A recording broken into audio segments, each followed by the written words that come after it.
Now on Up North Live, news at 6. Someone laying next to their car, and I don't think that he's alive. New details and new questions in the investigation into 2 deaths in Otsego County in February. We'll have the latest on how they died.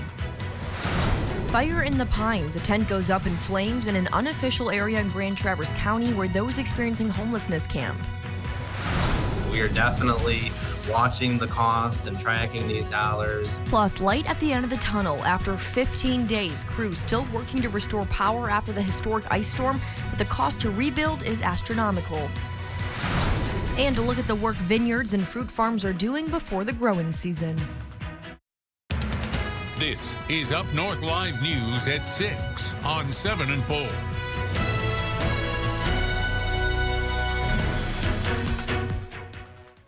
We have an update on a case we've been following since late February. A man and a woman were found dead outside an Otsego County home. State police now say they both died of accidental overdoses of meth and fentanyl. Our Daniel Zivian's been following the case from the start. He joins us now live after speaking with state police. Daniel. Guys, I'm at MSP district headquarters in Gaylord, actually just down the road from where the 2 people were found. State police will only identify them as a 61-year-old man from Grayling and a 43-year-old woman from Lansing. Hey, take a listen to this 911 call from a passing motorist who found the first body in the driveway that morning. Are you there in the driveway now? Yes. Okay. Did you go up to him or no? Yes. He's not moving. He's kind of gray colored. There's no breath sounds, nothing. Okay, he's not breathing. Can you feel a pulse? I didn't really want to touch him. Okay, that's fine. A 6-hour blockade of Myrna Road soon followed. Then more than a month of waiting for the autopsy and toxicology report. It came back showing lethal amounts of methamphetamines and fentanyl. We are still looking at how the individuals obtained the narcotics. That is still, on our radar and what we are pursuing. We just don't know how exactly they came to have the drugs at that time. Lieutenant Miller says they believe the 2 people died quickly and were out there for a while, possibly overnight, leaving 2 children inside but unharmed. The children are in a safe place and they are getting the resources that they need at this time. So that's really all I can say on the children. Miller could not say the exact composition of the drugs, but said that similar cases involve drugs being laced with small but lethal amounts of fentanyl. Again, they are pursuing active leads on this case. They are looking to see where these drugs came from. If a seller is found, that person could be charged. Live in Gaylord, Daniel Zivian, Up North Live News. A portion of 11th Street was temporarily closed today as crews responded to a tent fire at the Pines in Grand Traverse County this morning. The Pines is an unofficial area where those experiencing homelessness camp. Firefighters said the size of the fire was about a quarter acre and it took about 15 minutes to put out. We're told no one was inside the tent at the time of the fire. Before the fire department arrived, fire officials said city workers nearby spotted the fire and used an extinguisher to help put it out. The cause is still under investigation. Well, 2 weeks ago, the lights went out for tens of thousands of folks all across northern Michigan. For the past 15 days, power crews have been replacing poles and restringing lines. It's been a massive rebuilding of the grid. Massive and costly.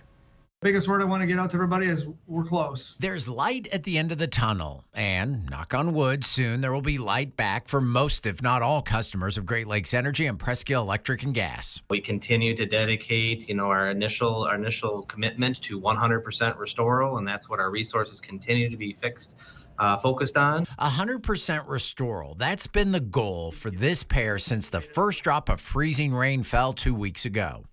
It was that first day, you realized it was bad, and then it kept going for 3-4 days, and the ice just sat there, and things continued to get worse. It made it really hard to get things fixed. It made it really hard to fully assess the damage. And damage there was. County after county, downed lines, snapped poles, and lots of crews working lots of long days. We've replaced over 2,800 poles, which is over 3 times what we would normally replace in a year, and we've done that all in the last couple of weeks.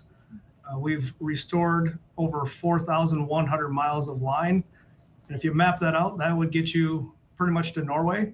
So that's a lot of miles. It's a long ways. We have over 1,400 folks across our service territory in trucks all over the place getting this cleaned up and getting the power restored. And all that cleanup, repair, and rebuilding work, all those workers and all that material is going to be expensive.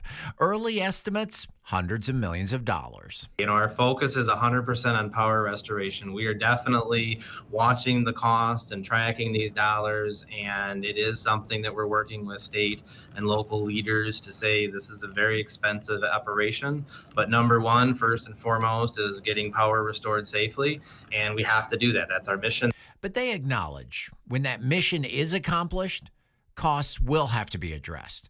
And outside help, just like with the restoration effort, will be needed. The governor has been in contact with the federal government because there is going to be a need as we move forward to recover costs from this. So it's going to be a process. And I think the answer to your question is to be determined, but we have started that process, and it's going to take a full team to get there. While the vast majority of homes have power restored, there are some challenging smaller pockets the crews are still working on. The governor's request for federal disaster relief from the White House is still pending, which could free up some funds to help cover some of the overall response. Residents across Otsego County were startled today after an earthquake alert urging them to take cover was accidentally issued. Otsego County EMS says the alert came from mobile cell towers borrowed from California after the ice storm. We're told those towers were still geolocated with the state of California and accidentally issued the warning. These mobile assets belong to or are normally based in the California area. They pushed the alert out to the public within the vicinity of those mobile towers here in Otsego County. We've worked with AT&T and FirstNet to pin down those assets and ensure that they are geolocated specifically to Otsego County. So moving forward, there will be no false alerts. Babaraki says it is unknown how long the county will have to use the mobile towers. Well, it's been a long time, but school's back in session for students at Gaylord Community Schools. According to the superintendent, Jim Craycraft, students had been out of school for the last 2 weeks because of the ice storm. The school district had hopes of bringing students back earlier, but that couldn't happen. We thought we were going to be ready to go last Wednesday, and then because of our communication with our buses as well as our fiber optics, we were unable to open when we wanted to. Today, Monday, Gaylord Community Schools is open for business, and all of our students have arrived here safely, and transportation is being offered fully for the rest of the week. Superintendent Craycraft says before the ice storm hit, students had already missed 15 days due to winter weather conditions. It's unsure at this time if schools will have to make up any of the days missed. It's been nearly a year since construction started and abruptly stopped on land in Benzie County. A Dollar General was planned for the parcel in honor before Eagle stepped in and said the work was being done on protected wetlands. Our Allie Baxter has been following the story. She joins us live now from the Content Center. Allie, were developers ever able to move forward? Maya, they've been moving forward, but not in the way they intended, restoring the wetlands instead of building that Dollar General, and they're footing the bill for it. I've been there a couple times. And what was your first thought when you first went out there to kind of investigate and see what was before you? That it was wet. It was pretty clear. There was a lot of water. When we last checked in on this site in honor, it was pretty muddy and very wet.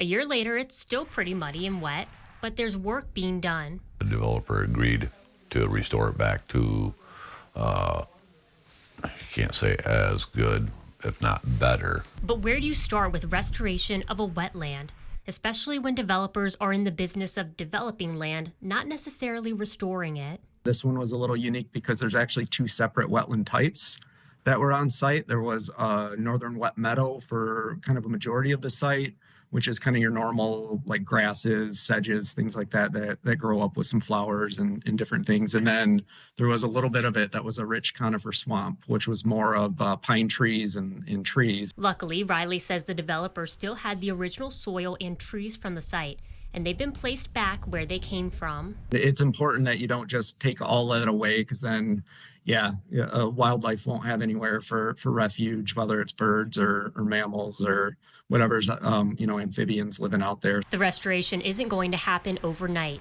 Riley says the developer also has to do maintenance on the property, monitor water levels for a year, submit photos to Eagle, and have a site visit. It is probably going to look ugly for a little bit while they're bringing soil around and pushing things around out there, but they are ultimately, restoring it back to what it was, hopefully. And it's still possible some type of development could still take place here on a smaller scale, like the ice cream store next door. That was done decades ago or so, and the rules have changed since then.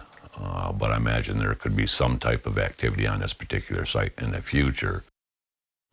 Riley says while everyone is working together to restore the wetlands, the biggest lesson here is always check with Eagle if you suspect your site is questionable, especially if it's a bigger parcel. Live in the Content Center, Allie Baxter, back to you.